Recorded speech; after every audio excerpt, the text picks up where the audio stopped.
Today I'm going to be comparing these two kitchen shears or kitchen scissors from Farberware. This one here is the Farberware Classic with the silver handle on it. And then this one is also made from Farberware, but these are considered the 4-in-1 Ultimate shears. And they're 4-in-1 because you have the scissors, you have the jar opener, you have the bottle opener, and then they consider this a flathead screwdriver on it. Not that I would ever use it for a flathead screwdriver, but that's what they call it. That's why they call it the 4-in-1. Now, a couple things about this one that I like better than this other Farberware is the actual handle itself. So you can see here I can easily fit 4 fingers down inside of this longer part of the handle. So I definitely like that. With this one from Farberware, I could, I guess, fit 4 fingers in there, but it just doesn't fit near as good as in this one. You can see how much more spacious this option is from Farberware than this one is. So that is definitely a downside. When comparing the two, you can see how much larger the handle is going to be on the back of this one. The bottom one is going to be relatively similar in size.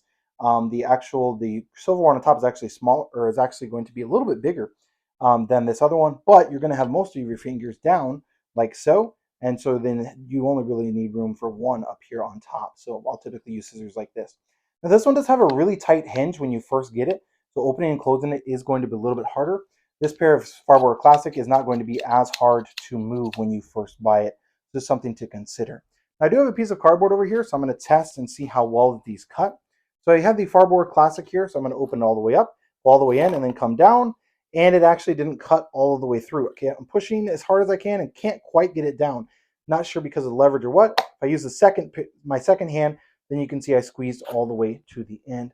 Now on these Farberware Ultimate ones, let me go ahead and do the same thing, and I was able to easily cut all of the way through. However, because of the way that these scissors are, this Farberware Classic cut a lot further than this other Farberware Ultimate one did. So that is something to keep in mind.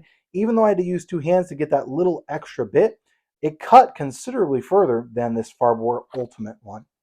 Overall, if I had to choose one, I would probably choose this Farberware Ultimate. I really like the handle, how much more comfortable that is than this one. The material it's made of, the outside is like a hard plastic with kind of a rubberish inside, so that makes it more comfortable to use than these that are just going to be that metal and then having the rubber in between. So I do prefer the handle on these.